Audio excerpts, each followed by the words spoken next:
Karam bindu samyuktam nityam jayanti yoginaha kamadam mokshadam cha.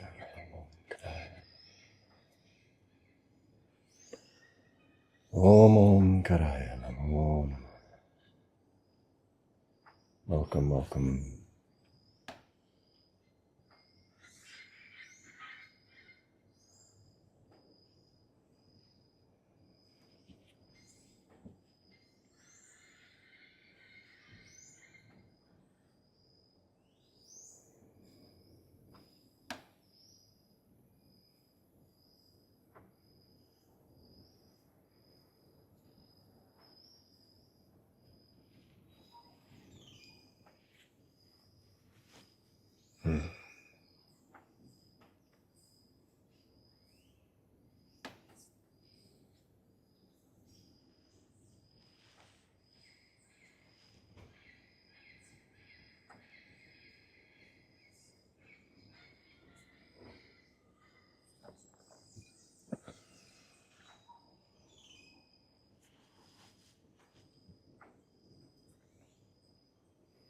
So,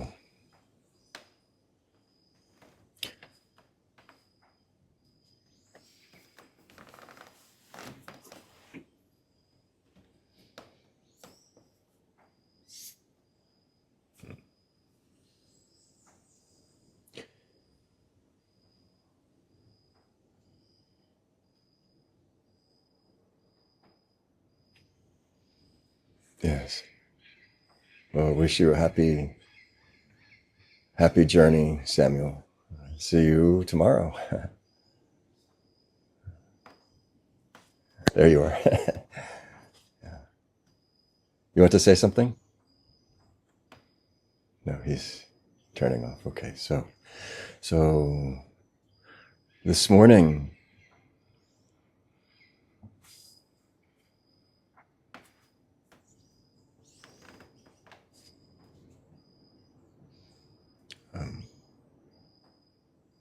every morning I'm spending time to commune with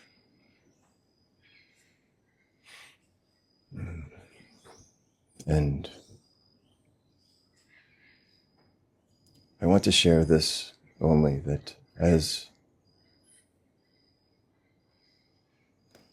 everything becomes subtler and subtler, more expansive, boundaryless, more communion,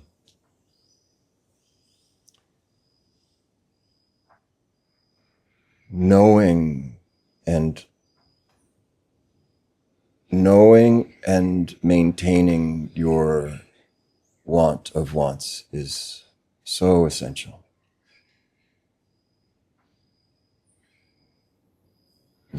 We must, all of us, each one, know what it is we want to want. In this, of course, one becomes aware of all of the varied wants, the wants that come and go, the wants that pull us this way and that way. It's okay, you know. Awareness of this is important, and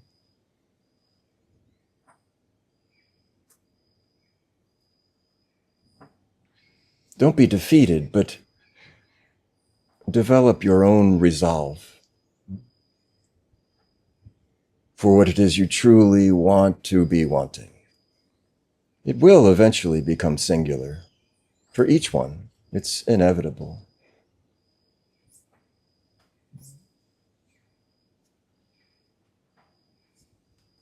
So this is something important as a mind-identified ego operating in the world, navigating the world with goals and ambitions, all manner of goals and ambitions.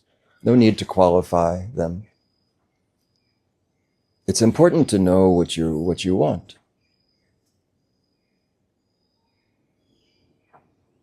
And when the ego turns its attention slowly from the world and draws it upward, you could say, or inward, Also important to know. This becomes it is your drishti, what it is you are wanting. How else could you know how to proceed if you don't know where you're going? Cheshire Cat tells this to Alice in Alice in Wonderland.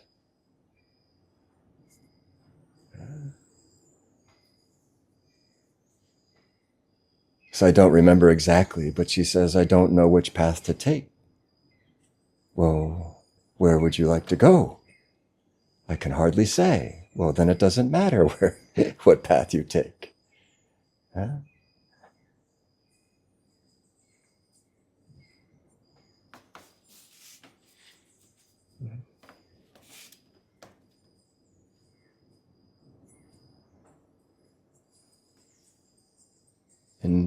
And then even more important, can you believe it? More important as you transcend body identification and mind identification.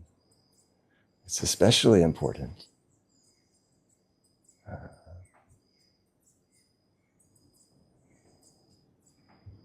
What is your innermost desire?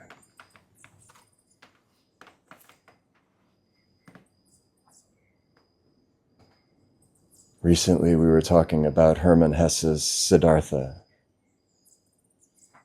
There are so many things I remember from this that are prescient. Yeah? And one is, he comes out of being a shamana, a sadhu, into town, and the question is asked of him, what can you do? And he says, I can think, I can wait, and I can fast.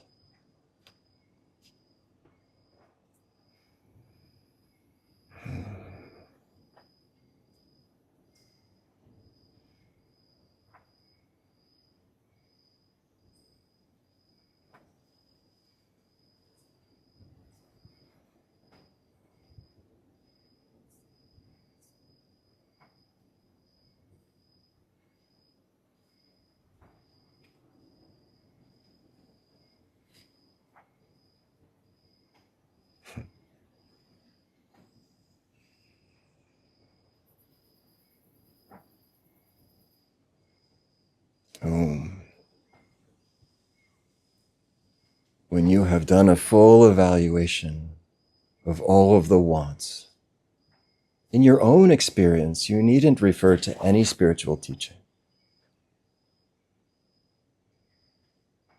Then you see, having attained this want, did it work? Was it good ROI? A good return on investment? Huh? Was the energy devoted to it? Huh? Was it worth it? Would I do it again? How long did it take to get? How much effort and energy? How much toil? And then how good was it and how long did it last? This, in your own evaluation, it takes no particular skill other than sitting down and doing a bit of an inventory on your wants. You can do the same with your fears. I spent so much energy running from that, avoiding it, hiding from it. And then when it came, was it worth all of that? You must see for yourself, actually. I mean, I can tell you the answer invariably for each one of you will be no, it wasn't worth it at all. It's a bad business transaction. But anyway, you must see it for yourself because no one can tell you, no one could have told me.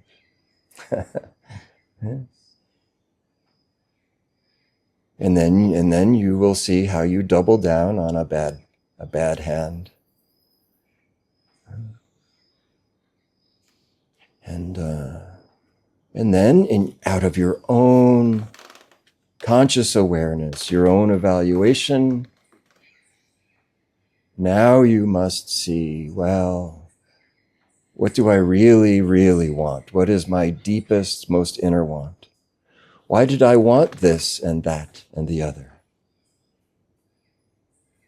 Why did I?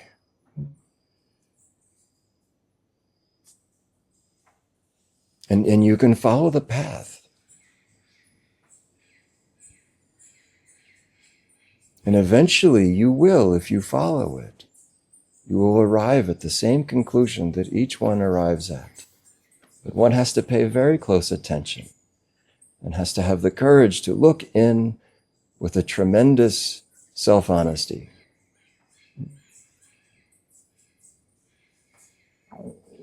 Everyone who looks reaches the same conclusion. Not only in the effectiveness of the strategies of personality, of ego, seeking in the world, seeking in spiritual teachings,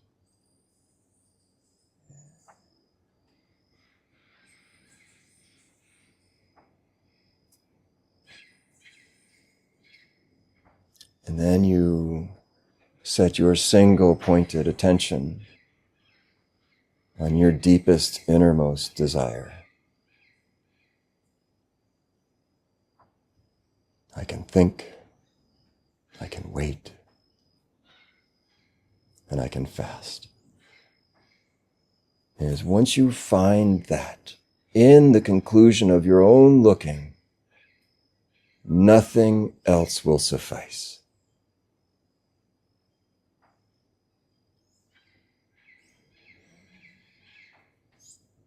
By your own wise, discerning preference, you would say, not this. I would rather go hungry than partake in that. Because I know that satisfaction, eating of that satisfaction will bring me certainly to dissatisfaction. And I am so tired of looping in it. There's no rush. There's no urgency in it at all, actually. So lovingly, so patiently, see in your own self the patterns of wanting.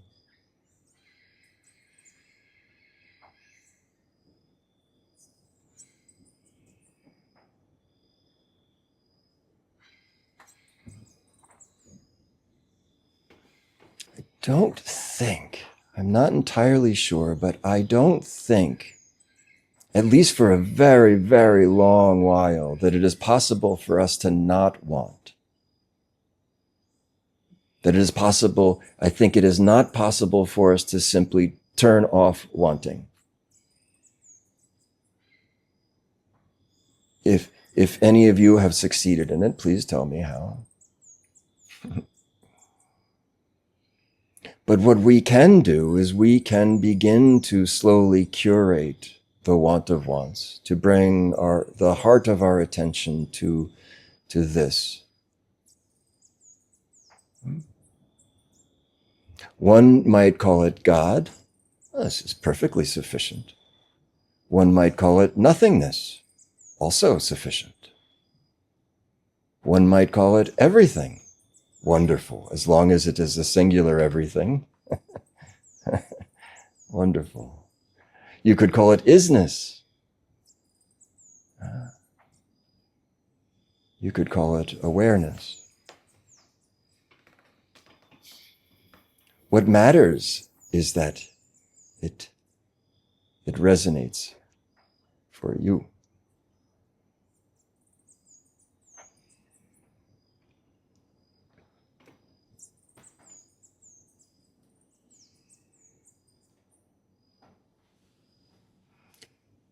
And there's a funny thing that happens in it, you know. Religion and ritual, they're so effective, can be so effective when approached in a sincerity. of humility, of the mind is so mesmerized by objects, beliefs, concepts, that it's very helpful actually to engage in religion and ritual, all of these things. But know that all of this is to bring you to your own religion. Now, this isn't, gosh, it could be misinterpreted. Well, anyway, so much of what I say can and will be misunderstood. But when you come into your own reconnection with the indwelling divinity, then the objects and rituals and the beliefs that are external to you, because everything is external, the eyes, the ears, everything is externalized. If it can lead you to this, then all ritual, the beauty is still there, but it is unnecessary.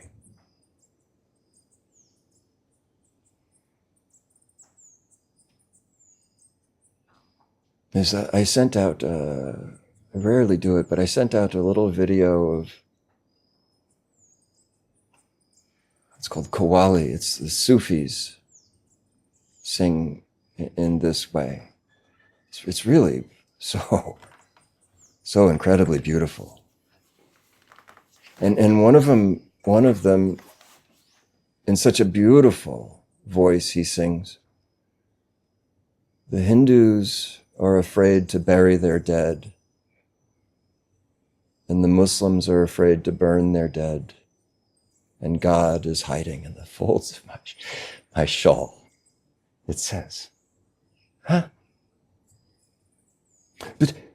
But the ritual and the community is so important, so beautiful, leads us, but know where it's leading you. So I say this, that wherever it is your attention is focused, external to you, know that it echoes from what emanates from you. You've heard it said probably, and it's become so ingrained, we don't really hear it so much anymore, but it is said, what you are looking for is already where you are looking from. Like this. And so when we bring our attention to these things,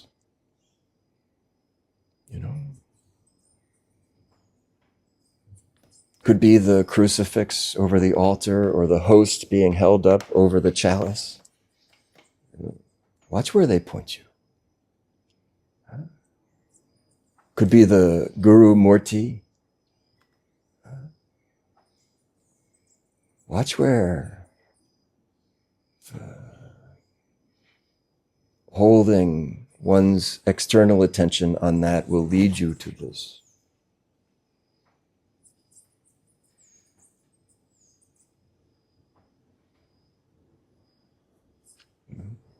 Sitting for so many years in satsang with my Muji Baba, he didn't make me a disciple. He showed me me. You see?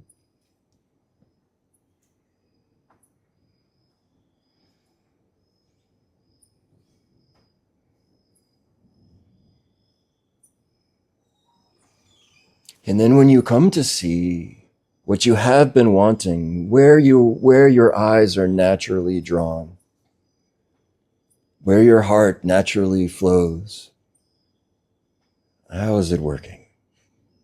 Don't be judgmental of yourself. It's essential. If you're going to be judgmental, you shouldn't even try, because it just makes a mess of everything. You have to see yourself with a great love and compassion, the same love and compassion with which I see you, which is how I feel I am seen also. You must develop this. But when you see it, it is to be seen. It's not that we're naive to to what these habits are, this conditioning and these karmas and the proclivities and the habits of wanting the things, we become clear in it. But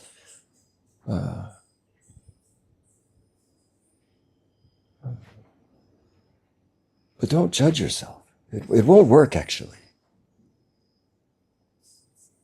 Judgment of these things, these habits, will lead you certainly into a rigidity of denial and an indulgence, and they will not be different, and you bounce back and forth. Everybody knows the...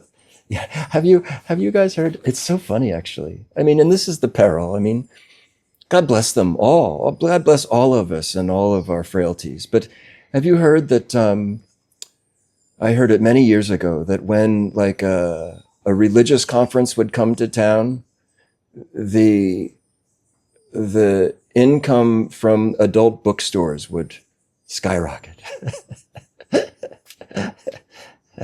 This isn't a judgment against those. It's an inquiry into what is in us. When we are in denial, we are either overly against it or too much for it. But only we suffer. And so when you come to see these wants, and not all of them are going to be so much like this, but that you come up through the middle of your own self that is in between your indulgences and your, how do I say, your righteous indignations. Right up the middle. And it is, when you thread this needle, between these goalposts, you will find your own self.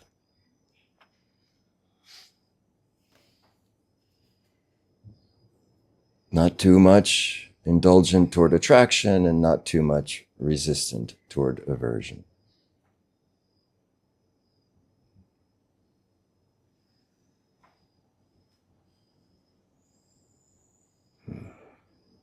So,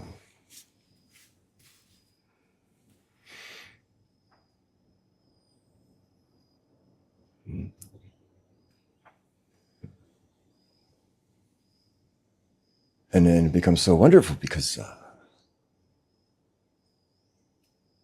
your whole world, when you set your attention in this way, your whole world will be mirror to yourself to guide you back to yourself. The whole world becomes guru or God. Have you heard it said, the world is the best guru? This is why.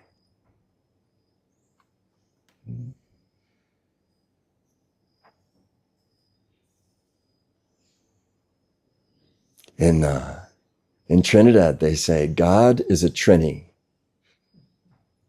I think it's true. I think it's true wherever one is. But in Trinidad, people are so straight with you. And I mean, I don't get out much, so maybe I'm assuming too much. The resident Trini says I'm assuming too much. When you are sincere, you will read the world so clearly, So I hope it doesn't sound like preaching. I know it can, but really what I mean is an invitation into your own looking so that you develop your own seeing, your own awareness, non-judgmental, so that you can begin to develop discernment to deliver you from your wants into your deepest desire.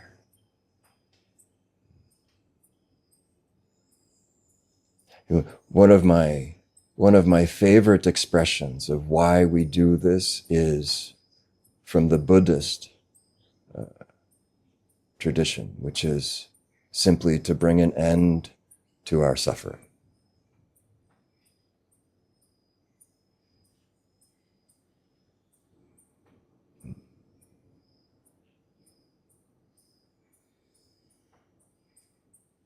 And then one of my other favorites, because it's so simple, and one of my other favorites, because also of its simplicity, what is the end of suffering?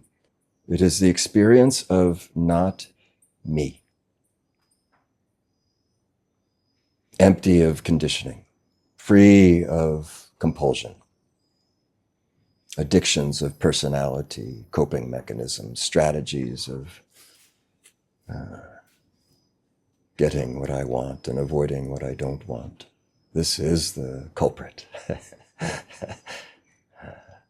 And it's so funny because it runs around using your name. It's a total theft of identity. You have been hacked. Has opened a bank account in your name, has entered relationships in the pretense of being you.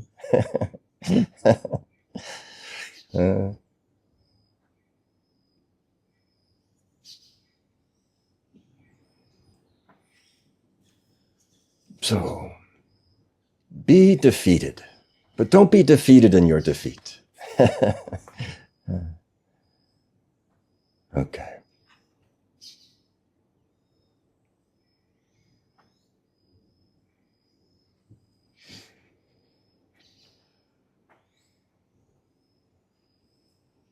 Come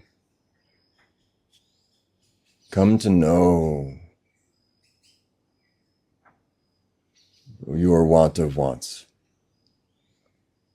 Come to know the real reason you have wanted and pursued all of the wants through all of your life. It is the same thing.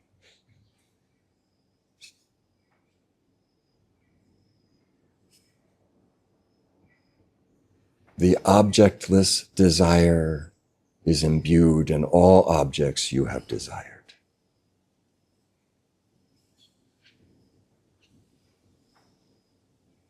To attain this is to attain your own self.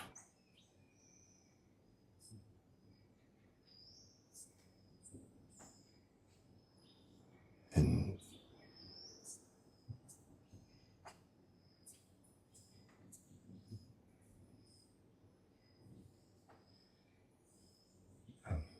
but it's so hard, So have so much patience. You can think, you can wait patiently, and you can fast.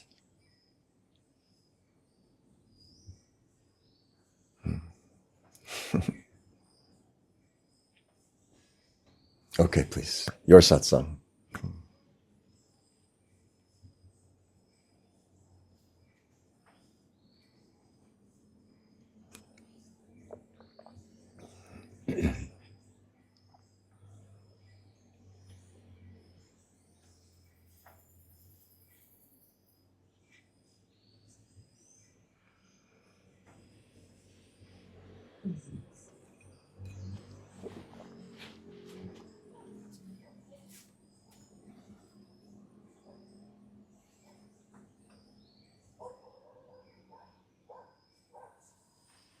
Yes, please.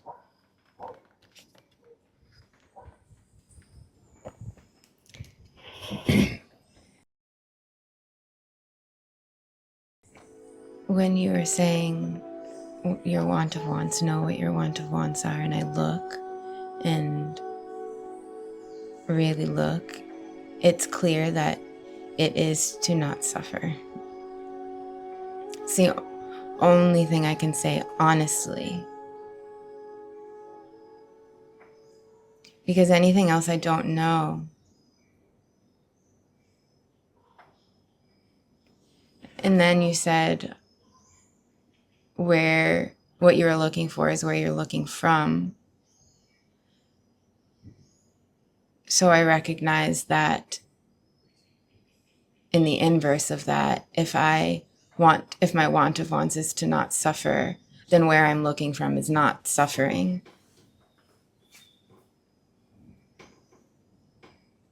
And it's just simply, I'm too close to the perspective of suffering. So I already know not suffering. I'm already not suffering. And somehow I just think that I am. Yes.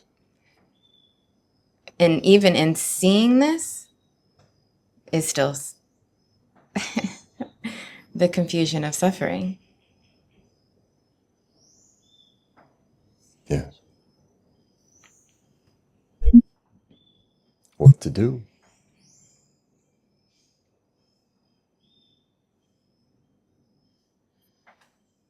What have you not yet tried?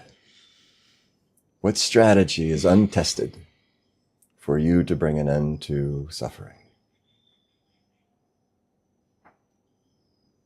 It's so tricky because your resistance to your experience of suffering is the very cause of suffering. It's an impossibility, it seems, inconceivable by the one who is attempting to understand. It's a real pickle. I want you to know that even the one who is freed from this predicament was in this predicament. This I want you to know.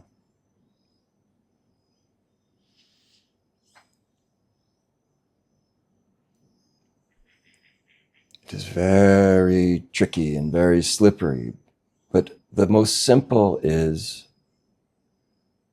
by identifying as someone who is in relationship with circumstances, then these circumstances pull you around with them.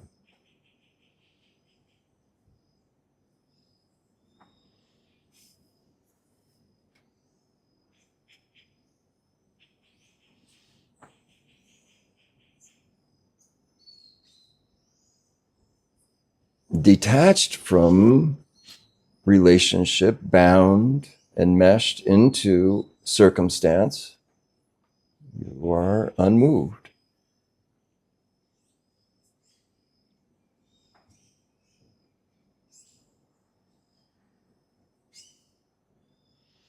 The process of detachment, for most of us, in the waiting for the grace, is the practice of forgiveness.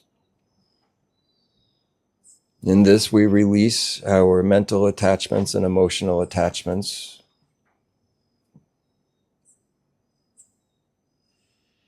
Lovingly, compassionately.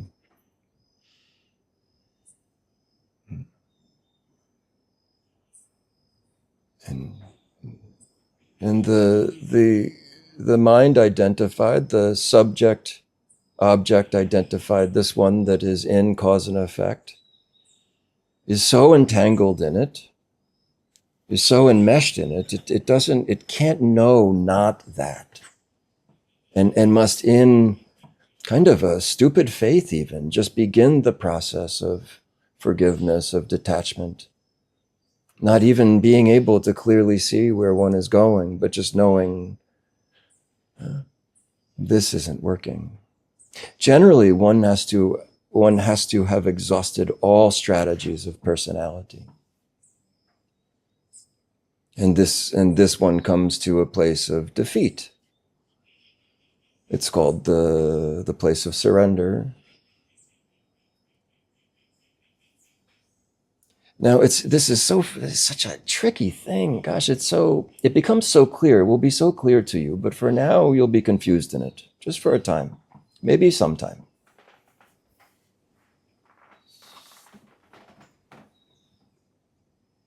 Detachment isn't resistant. It isn't pushing it away. It actually, surrender is to what is, as it is. And it feels like to surrender to what it is, that it might go on like this forever. And well, this isn't the freedom one is looking for. It's a full recognition of the bondage that gives you the desire for freedom.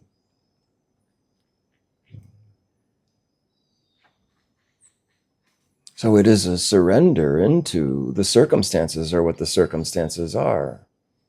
Swami Shivananda says, bear insult, bear injury. Jesus says, turn the other cheek.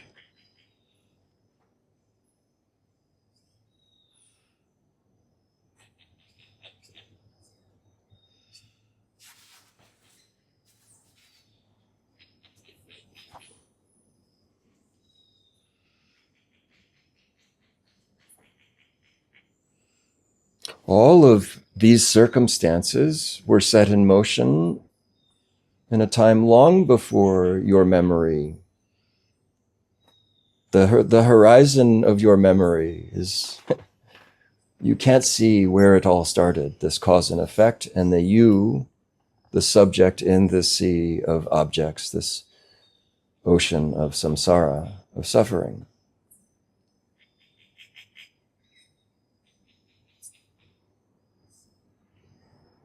But this same ocean, for the one who sees past cause and effect, from before time and space, from before mind, this is the same ocean is the ocean of bliss.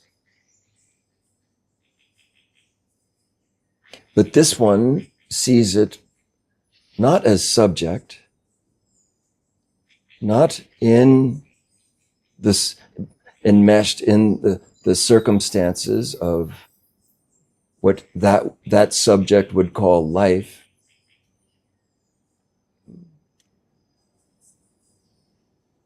And this is the you that precedes your concept of you.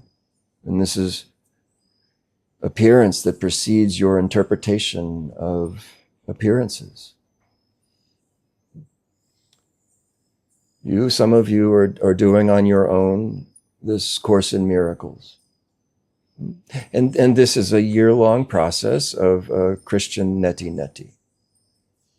Basically to show you, to come to the place of seeing, I have no idea what I am, and I have no idea what this is. And in this, you will actually find freedom. It is very counterintuitive, you know. Identified with the mind is always wanting to figure it out, always wanting to say, I know. And the ego of mind is always wanting to say, I'm right, and apply this strategy of understanding.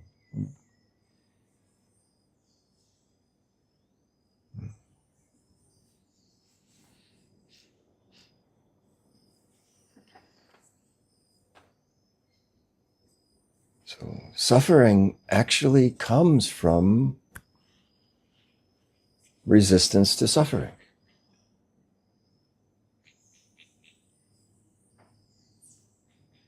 Because suffering comes from the strategy to attain pleasure and avoid pain. Sorry, it will never work. And this that you call my life, from the subjective point of view, all of life are simply, it's like waves on a pond, a teeny little pond actually. Seems so big to you, but little pond, lots of waves. Wind and waves, so choppy. Each wave has cause.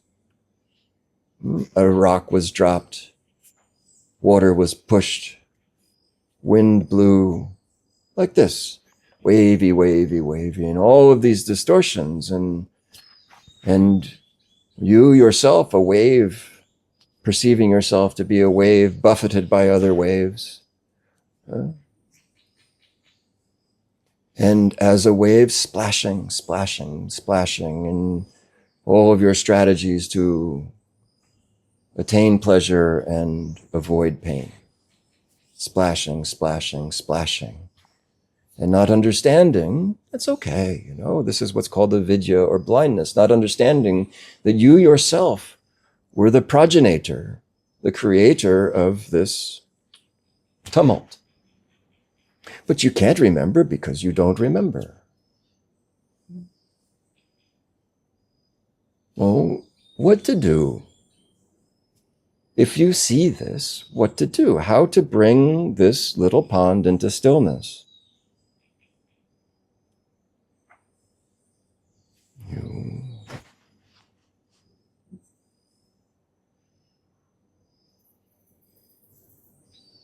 stop splashing. You don't push the wave away, and you don't draw the wave near, because all of it is wave making. So you surrender to what is. Now, of course, this doesn't mean you suffer abuse from another. No. But it does mean you don't fight back. Because fighting back will only make more waves. You must withdraw into stillness. And this is the way. I mean, this is the way in all of the scriptures. It's said so many different, so many beautiful ways, but eventually there is only but to be still. Means stop splashing. Keep quiet. Say nothing. Words also. Splashing.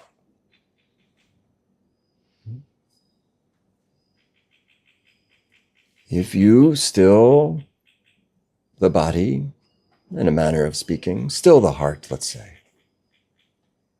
You quiet the tongue, the mind and the pond will settle.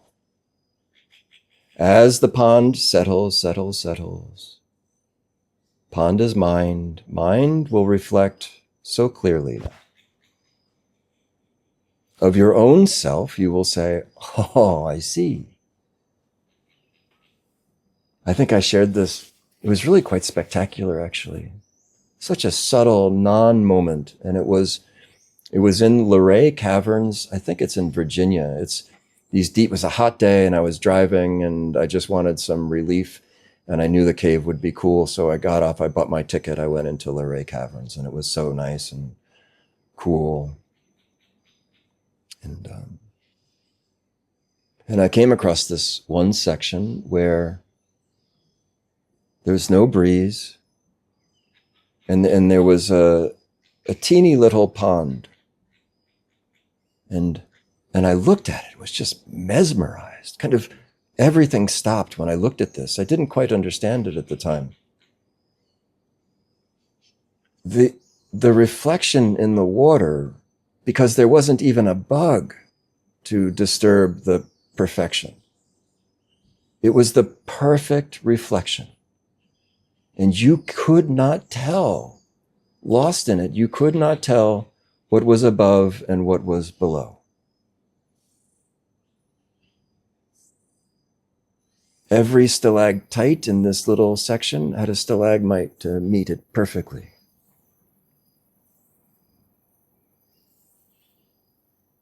As above, so below, in your own mind, in your own heart. Right? Yeah, so beautiful. I thought, oh, this must be true before what I say is true is true. This I must know for my own self. For my own self, I must know this, not as some theory or not as some reflection in a cave in Virginia, but I must know what this is. And there is only one way to bring the surface of the water into stillness, and that is to stop splashing. By attraction and aversion, by wanting so much to run from what we're afraid of and to chase what we desire, to resist pain and to attain pleasure. These are physical movements, emotional movements, psychological movements, belief systems and worldviews and concepts. All of these things have their own effect on what is reflected in mind. I think we said on Wednesday, I want you to really explore this. I'll invite you to, what does it mean beauty is in the eye of the beholder?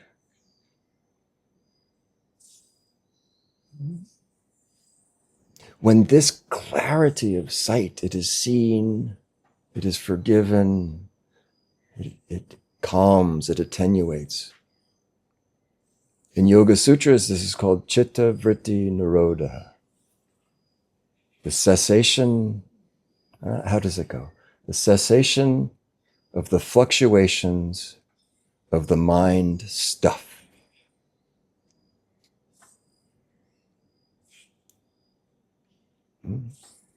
How did we say it yesterday? We said, there is a vritti.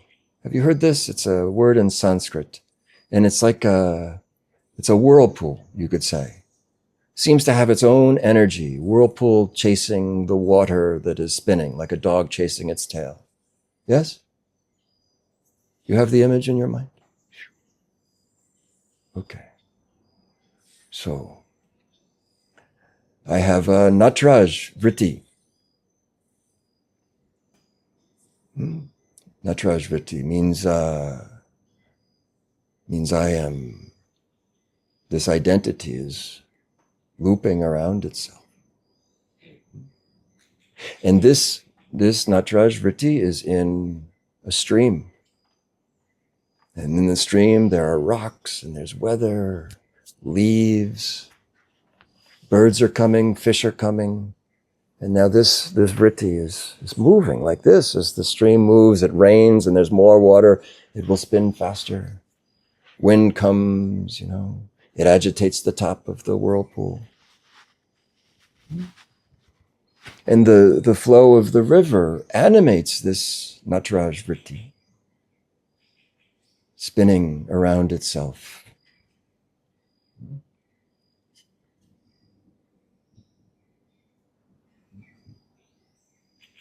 And when one is fully identified in that, you can't say to that one, it's not real, you're just a whirlpool in a stream. Because it all seems so real.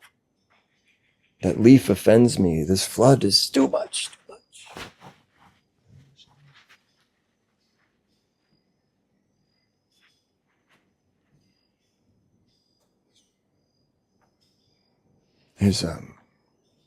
But when you look at it from the shore, and you see its nature, you see it from a place of awareness, not identified in it, but it is seen. From this place on the shore, it will still seem at first like my thoughts and my feelings, but you will see it is in relationship with stream and with its own interpretation, chasing its own self.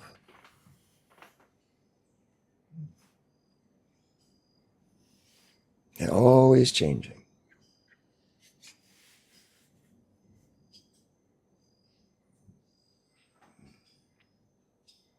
What happens when a whirlpool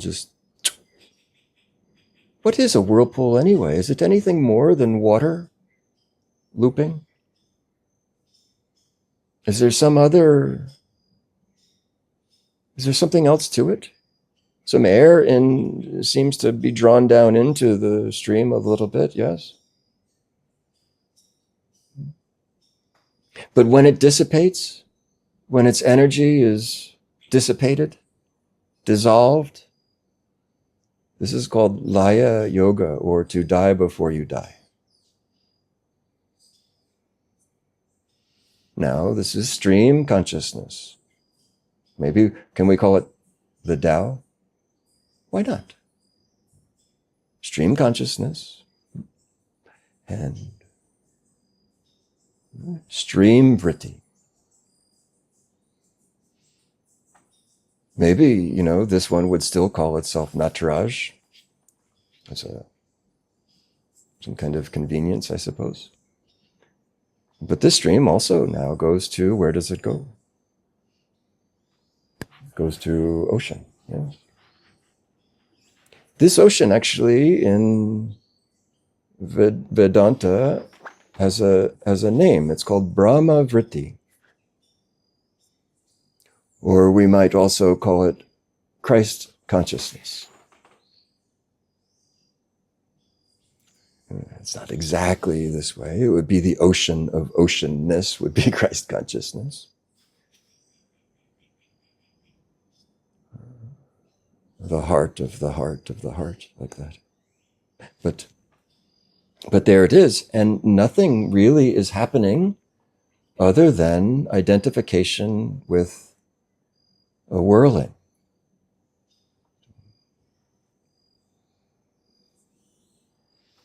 If a whirlpool is animated with the I sense, the spark of I-ness in it, the fastest way to solution is to stop chasing its own self and stop resisting the stream. And now it will become the stream. From here, this one will see it was never anything but the stream. It had no existence other than an appearance in a stream that was nothing more than a phenomenon in the stream. And so beautiful to see, actually. So beautiful to see.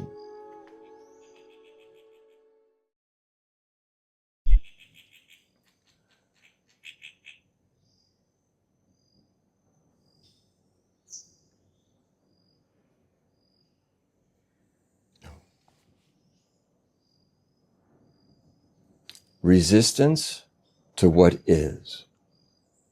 Resistance to how you feel. Resistance to what you are thinking. Judgment of how you feel and what you think. This is the cause of your suffering. Resistance to what other people are feeling and what other people are thinking and saying and doing, this is the cause of your suffering. And this I, this separate subjective I, must actually exhaust every strategy of wrestling the internal landscape under control and wrestling the outer landscape under control.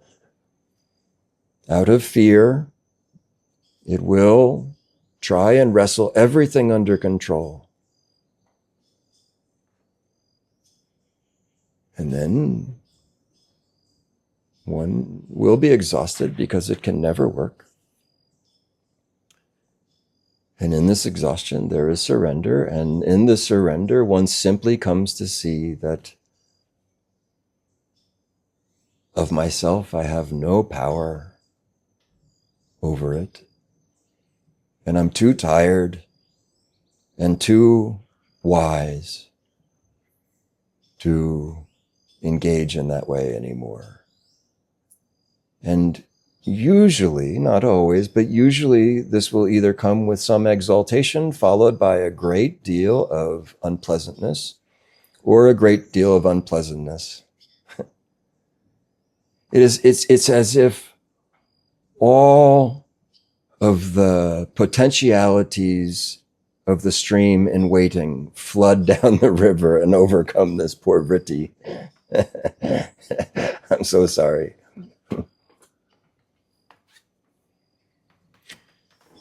And so even when we relax just a little bit, and then we take back this sense of control, the sense of strategy. That's a fight, flight, freeze.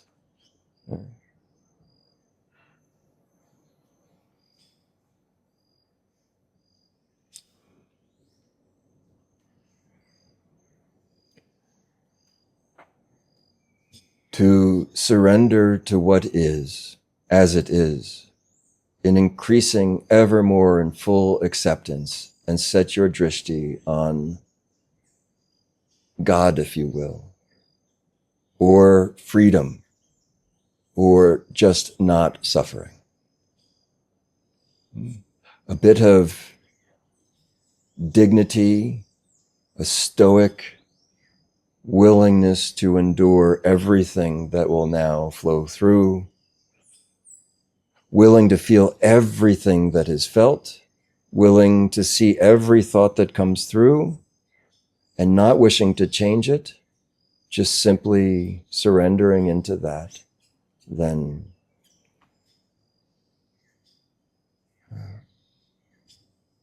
so you decide what is your want of wants. You decide with a resolve what you are going to do. I recommend that you have obligations that you have already agreed to. You should honor them. It won't work to run from them, actually.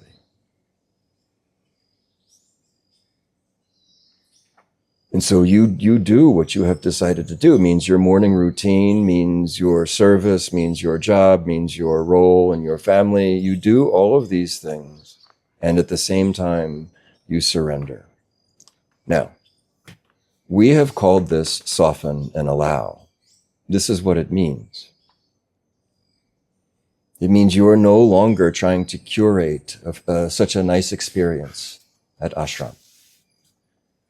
You are just here to allow what is. This, if you're sincere in this, it means you chase nothing. You're not curating any experience for yourself. Even as you're serving, you're not doing it for you. You don't chase anything. You don't run from anything. You will stand and face unpleasantness and fear. You will stand and face as neutrally as you can the insults and offenses of others. They will bring them to you, trust me. And it continues. But you don't run from it. You stand there in a posture of acceptance, means forgiveness, non-judgment.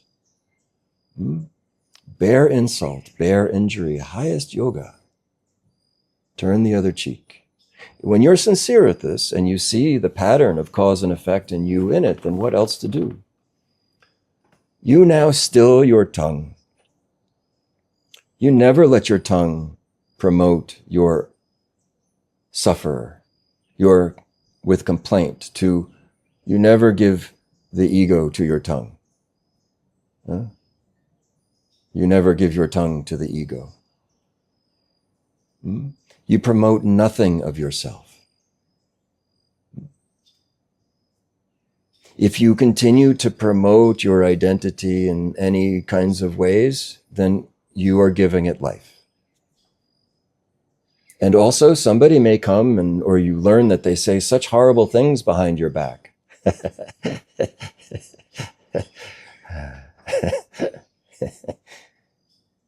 You offer no defense. If you're sincere in wanting to be free of this identity that is the very cause of your suffering, you will no longer give it your tongue, either promoting yourself or defending yourself. Whatever comes, you receive it. Not indulgently. You'll make mistakes, of course, but indulgence is just reanimating all of the... And you release what goes. What comes, it comes. Be glad when it's really unpleasant, because now it is helping to dissolve your sense of vulnerable self. Be cautious when it's pleasant. It's funny, it all turns on its head a little bit. And when it goes, be glad when what pleasant goes, when what is pleasant goes, because you will die in that.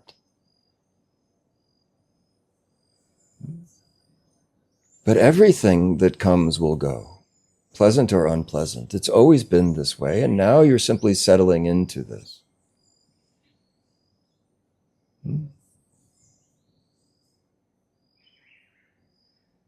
Now, we come to this little by little by little. Don't be too hard on yourself. There isn't any urgency in it. You just have a resolve.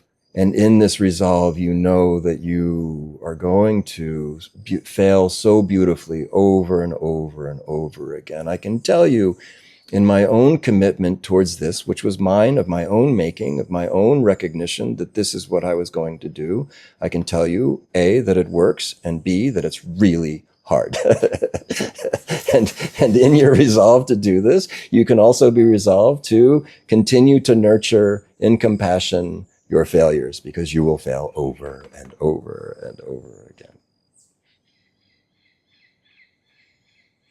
But it works. The one who comes honestly and a total willingness to do whatever is required to bring an end to suffering will do whatever is necessary. This is sincerity, and this one will be free. It may take much longer than you want, or it may happen in an instant, but you don't get to choose that. So you think, you wait, and you fast. Like this. Okay? Each one of us comes with a different, our vritti is a little different, we all have the same basic elements, but some of them in more degree. So one would be contemplative, intellectually focused. One would be more emotional. One would apply themselves in service. One would apply themselves in renunciation. One would apply themselves in devotion. Another would apply themselves in a total independence. And each one has to be true to themselves. And often we're so confused about which is mine. Which is mine. And what I found anyway for my own self is that some balance is essential. Some balance is essential. So I was much more contemplative and suffered this mightily. The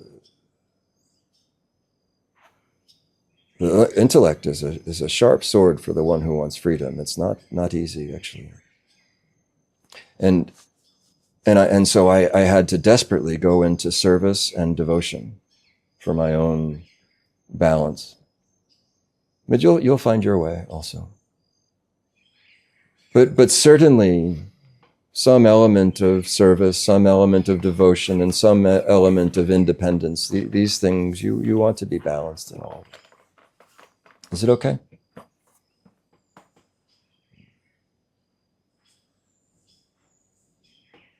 But what happens is, you see it, you make a decision, you have a resolve in that decision to do it, and from here there is only doing it. You shouldn't keep reopening the case, re-examining. If you keep mulling over the same question, it will be very difficult to make any progress in it. So once it is seen, you can stop inquiring into it. But the habit of inquiry is strong. Us, so many, we don't even realize it. So many times we're actually fully healed. And the habit of healing brings us back into sickness. The healing of, thought patterns, of emotional patterns, even of physical disease. It can happen where we are healed, completely healed, and then our habit of, our affinity, our compulsion to healing as healer will. So once it is seen, there's no, why would you keep inquiring into it? Why would you keep evaluating, dissecting?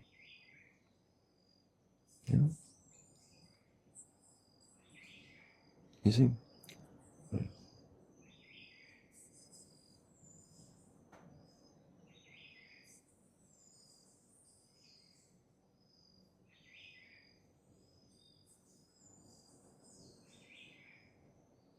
But that's the habit, and that also is seen and forgiven, and you bring great compassion to yourself in that, and let it go.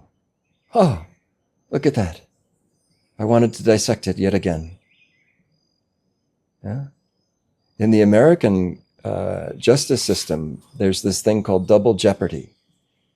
It means you can't be tried for the same crime twice after it's been adjudicated. But the mind of self-judgment is doing this over and over and over again. It is a travesty of justice. Put down your gavel and take off your robe. You are not the judge.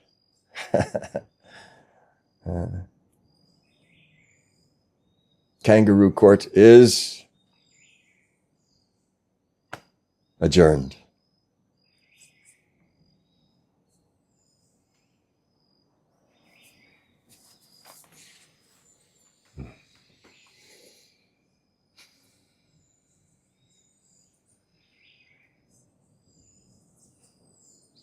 So really, it's so simple. Actually, it's so simple because when you choose your destination, the want of wants, you choose your path. Don't keep reevaluating all the time. Just do it. At the very least, try 90 days before you bring it back into your contemplation again. Come to the place of relative peace and stillness. Decide from here what you will do. And then you do that. My suggestion, 90 days.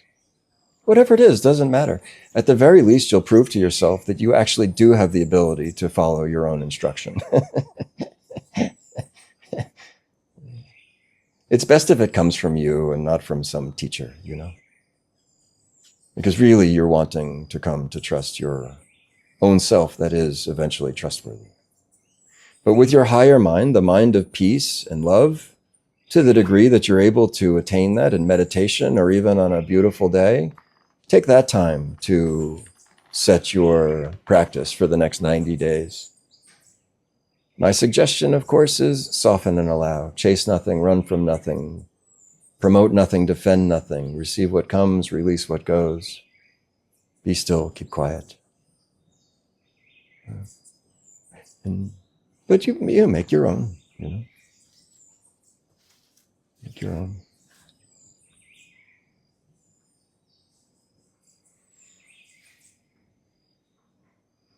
Maybe one or two sun salutations, maybe some alternate nostril breathing, maybe some prayer at an altar, maybe some decision to stop eating junk.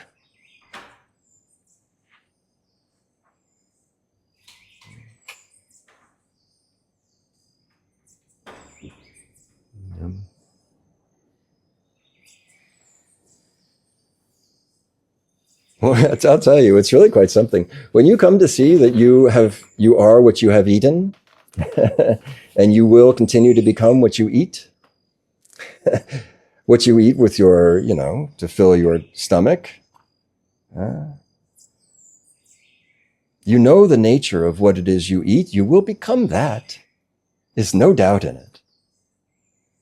What you actually ingest, you will become the nature of what it is you ingest and the energy of that it has, you will become that. And if it's made by DuPont or Monsanto, you'll become that. But it's not a moralistic thing. It's not even anything. It's just you must know and not pretend that you don't know. If you are watching horror movies, what do you expect? So this is just a matter of reclaiming one's own sovereignty from ingesting the things that the world has to offer, which are for it, not for you.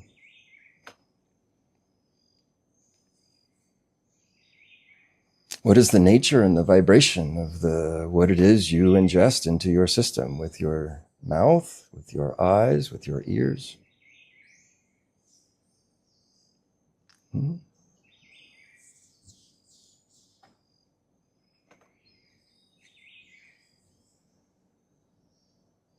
About a year ago, I remember teasing my daughter.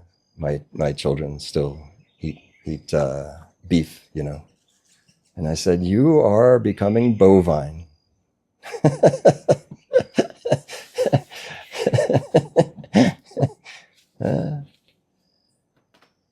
Yeah.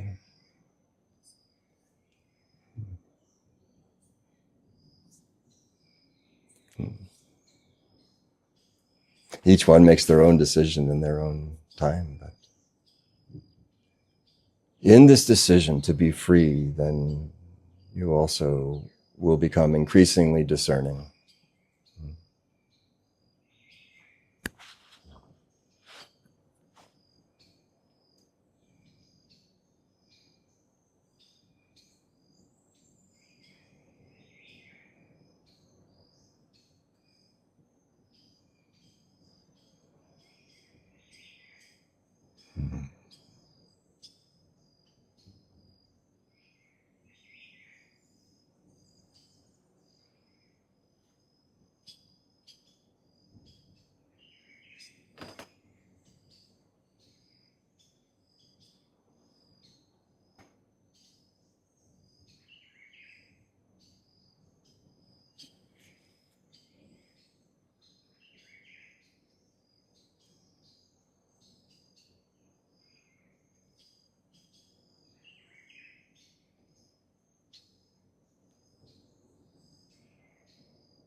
If you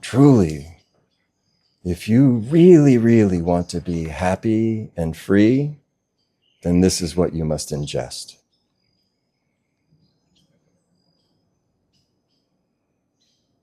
There's just no way around it.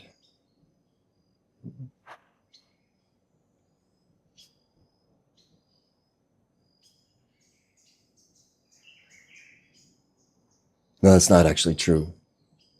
Well, very little of what I say is actually true, but I'm reminded that there are some siddhas, in India in particular, that can drink poison and neutralize it in their own stomach, not affected by it. So,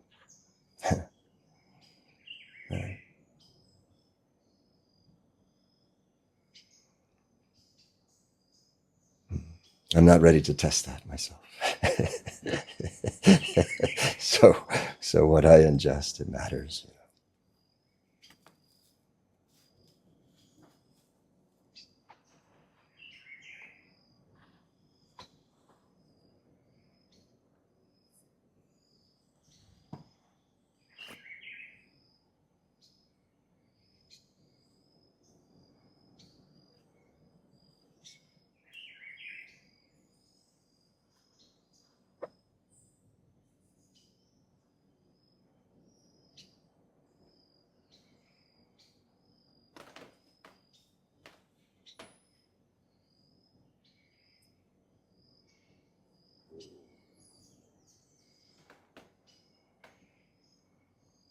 None of these things are offered as an urgency or as a judgment.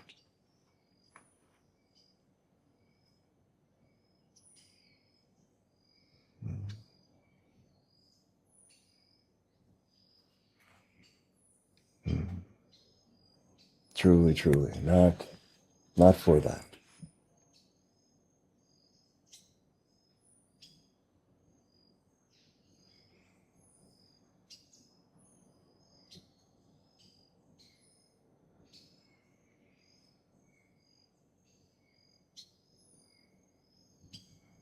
Only for your consideration. Know for your own self. Is it true? Is it true? And if it is true, what will you do with it? It's not enough to hear it. It's not enough to agree with it.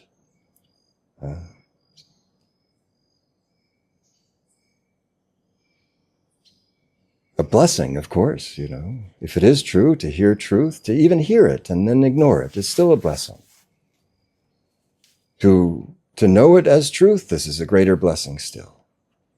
But eventually, unless you align in it, collaborate, cooperate in it, then its value will be only hypothetical to you. It will only be conceptual.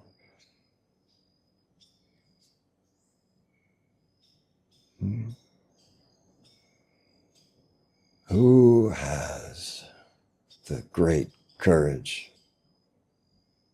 to hear it, to know it for themselves, and then to stop messing around and do it? Do it. As Swami Shivananda says, DIN, do it now. Why wait? Oh, it's not easy, I know. So,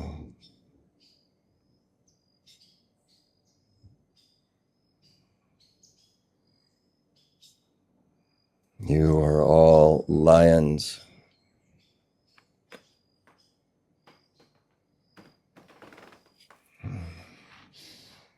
Stand in mountain pose. Know what you are made of and who you belong to.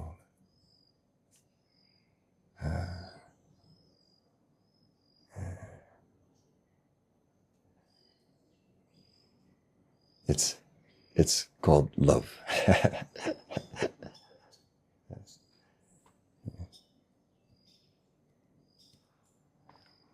Now, when I say love, it's not the kind of like, it's all, no, this love is power.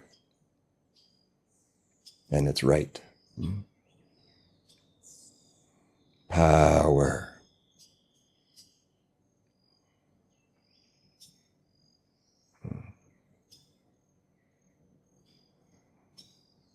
Not that it doesn't sing and dance and hug, but that it doesn't need to. Yeah. Okay. Yeah. But I hope this is you we're talking about,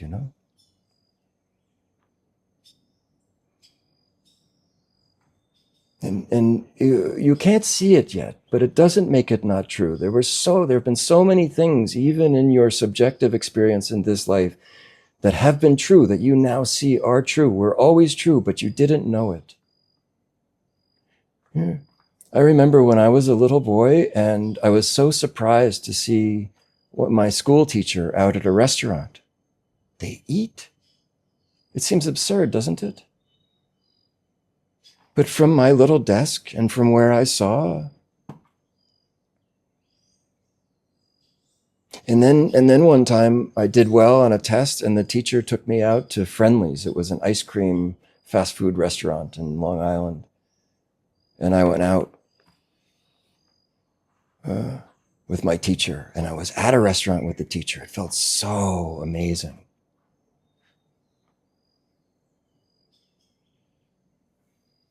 So you already have the experience, in your own experience, of things have been true, beautifully true, and you just weren't aware of them. This is like that.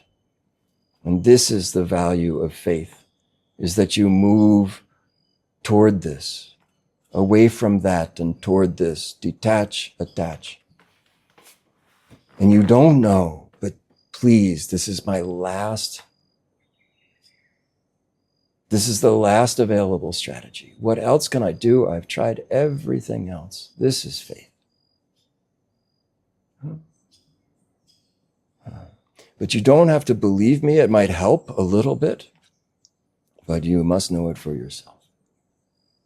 So, who can come to satsang and say, I don't want to suffer? And then who can hear it? Then who can believe it and then begin to, with resolve, to align oneself in that? Who will do it? Hearing it is a great blessing. It's called Shravana. Contemplating it, digesting it into your very own being. Is it true? Is it true? Is it true for me in my own experience? Does it sound true? Does it ring true? Is it true?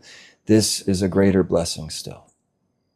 Because in ingesting that, you will actually become that. Truly you will, because you are what you eat. And if you eat that, that you will become. There's no question about it.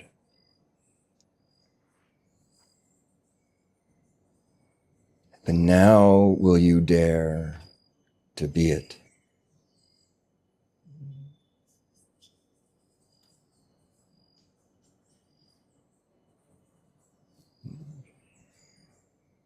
From a place of the greatest humility,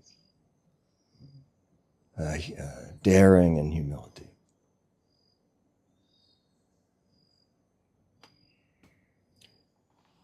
Some version of this story, as I have come to know it myself. A student goes to the great sage Nisargadatta Maharaj, who, by the way, was a chain-smoking Indian guru. He was uneducated. I'm not even sure he could read and write. I don't know. He made his money by selling tobacco, even some of them the little individually rolled biddies.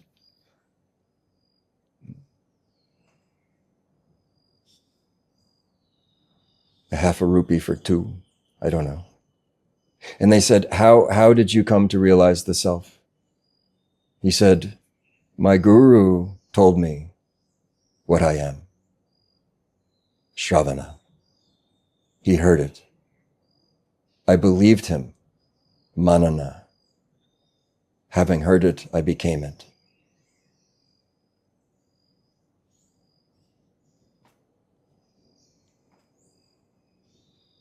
The same Nisargadatta says, wisdom is knowing I am nothing. Love is knowing I am everything. And between the two, my life moves.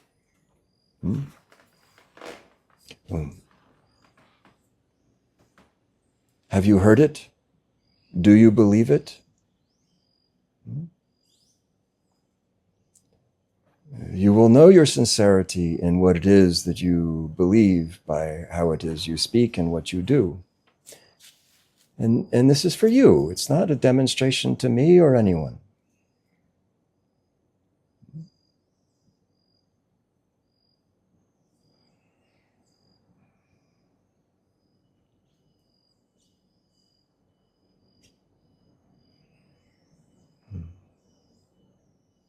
You will know your sincerity by what you give your attention to, what you invest in, what you ingest.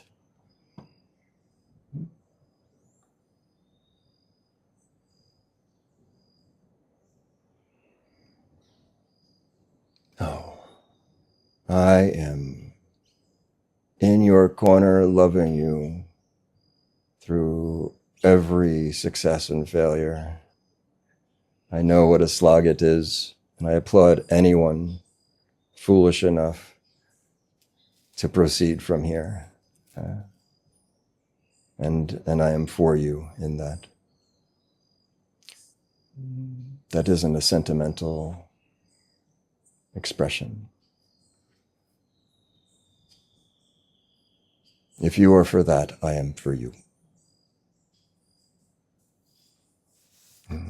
What a great joy that would be for both of us. Okay.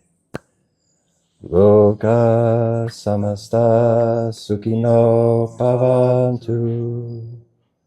Om Shanti, Shanti, Shanti. O Lord, may all the beings in all the worlds resolve to their happiness and their freedom.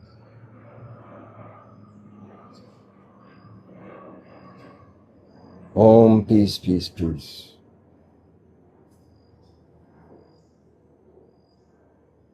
Our Father, who art in heaven, hallowed be thy name. Thy kingdom come, thy will be done, on earth as it is in heaven. Give us this day our daily bread. Forgive us our trespasses. Lead us not into temptation, but deliver us from evil. For thine is the power. Thine is the glory. And all honor is thine, not mine. Let us be your most humble servant in this.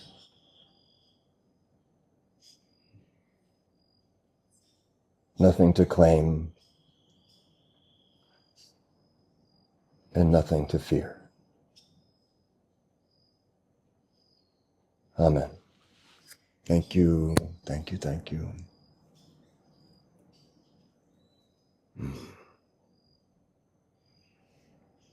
It came so strong this morning in my contemplation. This, all power, glory, and honor are yours, Almighty Father. Oh, what a relief. We don't have anything to do. Okay, I've kept you so long. Well, I guess I could say you've chosen to stay so long. And so, wonderful. Have a beautiful day. Many of you, I guess I'll see for our retreat later today and tomorrow. And I'll look forward to more of the same then. Okay. Om. Love you, love you, love you.